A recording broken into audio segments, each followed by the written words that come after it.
ব্রেডের উপরে বাটার লাগিয়ে চিনি ছিটিয়ে খাওয়া এটা আমার প্রতিদিনের অভ্যেস। প্রতিদিন সকালে একটা রুটি অন্তত বাটার আর চিনি দিয়ে আমার খেতেই হবে। তো এই তো আজকে কিন্তু হাতে বানানো রুটি না, আর এই রুটিটা আমার খুবই পছন্দের তন্দুরের রুটি। সকালবেলা বেশ কিছুদিন এই শীতটা আসার পর থেকেই মাঝে মাঝে এই তন্দুরের রুটি খেতে ইচ্ছে করে। আর ওর বাবা যদি সকালে নিচে নামে, বাসার নিচে যায়, কোনো কাজে বাহিরে যায়, তাহলেই সকাল সকাল এই নাস্তাটা আমার খাওয়া হয়। তো আজকেও এইরকমই, সে বাহিরে গিয়েছিল, আসার সময় দেখি আমার জন্য নাস্তা পাঠিয়ে দিয়েছে কেয়ারটেকারের হাতে দিয়ে। তো নাস্তাটা খুলে দেখলাম তন্দুরের রুটি আছে আর আমার পছন্দের ডাল, সবজি। আর এই তো এখন আমি রুটিটা রেখেই কিছু কাজ করে নিলাম আনুষঙ্গিক। সকালে উঠে পানি খেতে হয়, চিয়া সিড দিয়ে, সেটা খেয়ে নিজের কাজগুলো সম্পন্ন করে এরপরে আমি নিজে একটু নিরিবিলি হয়ে নাস্তা খেতে বসি। নাস্তাটা শুধু আমার খাওয়া না, নাস্তাটাকে আমার উপভোগও করতে হয়। কারণ দিনের একটা শুরু খুব সুন্দর করে দিনটা শুরু না করলে কেমন করে যেন এলোমেলোভাবে অগোছালোভাবে দিনটা শেষ হয়ে যায়। তাই আমি চেষ্টা করি সকালে উঠে নিজেকে আগে সুন্দর করে পরিপাটি করে, বাসাটাকে সুন্দরভাবে পরিপাটি করে নিয়ে এরপরে আমি নাস্তা খেতে বসি। আর নাস্তা খেতে বসবো মানে কি, আমি সব আয়োজন করে বসবো, একটার পর একটা খাবো। আর এই মুহূর্তে আমি টিভি দেখব। টিভিতে যেটাই দেখি না কেন, এই সময়টা টিভি দেখা এটা আমার একটা হবি হয়ে গেছে বলতে পারেন। এই তো চা নিব, নাস্তা নিব, সব সহকারে হয় ডাইনিংয়ে যেদিন যেখানে মন চায়, কিংবা সোফাতেই বসে পড়ি, বসে একটু টিভি দেখি আর সাথে সাথে নাস্তাটা এনজয় করি।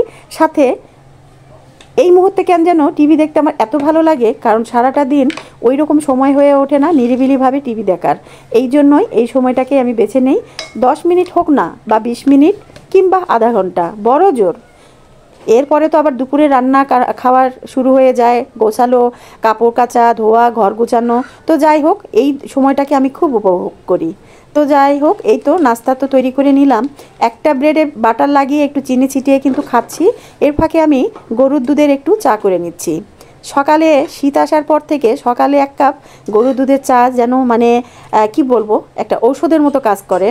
আর বিকেলবেলা কোনো সময় খাই, কোনো সময় হয়তো দেখা যায় যে বিকেলে তো আমি চা খাই না, সন্ধ্যার দিকে তখন দেখা যায় যে একটু চা কিংবা এই গরু দুধের চাটাই খাই। আর বিকাল 4টার দিকে 1 কাপ গ্রিন টি খাই, সেটাও মানে বলতে পারেন যে স্বাস্থ্য সচেতনতার জন্যই, তাছাড়া অন্য কিছু না। তো এই তো একটা রুটি তো বাটার লাগিয়ে খেয়ে নিয়েছি, আর একটা রুটি ওভেনে আবার গরম করে নিলাম। এখন এই যে এই ডালের সবজিটা খুব ভালো লাগে আমার। তো আমরা যে এই হোটেল বা রেস্টুরেন্ট থেকে এই খাবারটা নিয়ে আসি, আমরা যখন বাসা শিফট করেছিলাম, তো প্রথম কয়েকদিন কিন্তু ওই হোটেল থেকেই খাবার দাবার আমাদের সকাল সন্ধ্যা দুপুর রাত চলেছে। এরপরে সব কিছু গুছিয়ে নিয়ে তারপরে রান্নাবান্না শুরু করেছি। তো ওই তো খাবার ফাঁকে ফাঁকে টিভিটা একটু অন করে নিচ্ছি, তারপরে দেখি প্রকৃতির সাথে খাবার খেতে কিন্তু খুব ভালো লাগে।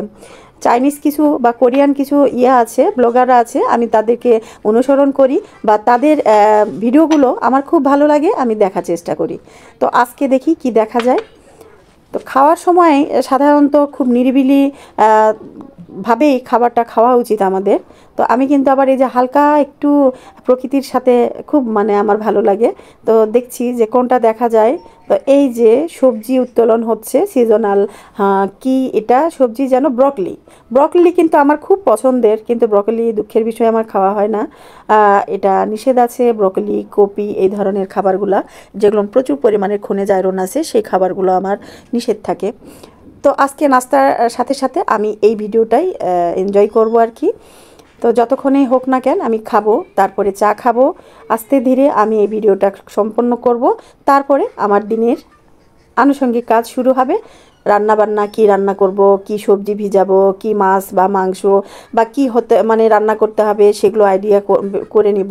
সেটা অবশ্য আমি গতকাল সন্ধ্যায় যখন একটু মানে হাতের কাজটা সেরে একটু রিল্যাক্সে ছিলাম, তখনই পরিকল্পনা করে নিয়েছি যে আজকে কি রান্না করব।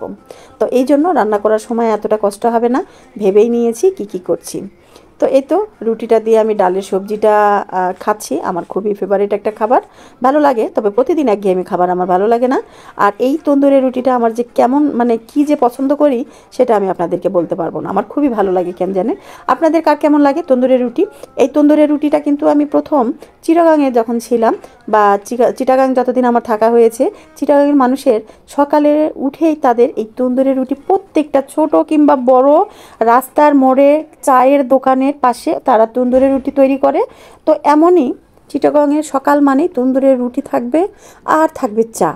এটা হলো তাদের মানে আমার দেখা মতে মানে তারা তো রুটিকে লুটি বলে আর হলো চা, এই দুটো জিনিস তাদের খুব ফেভারিট। আমারও ভালো লেগেছে, আমিও যতদিন ছিলাম বা তারপরেও তন্দুরের রুটি বলতেই আমি মানে আমার খুব ভালো লাগে।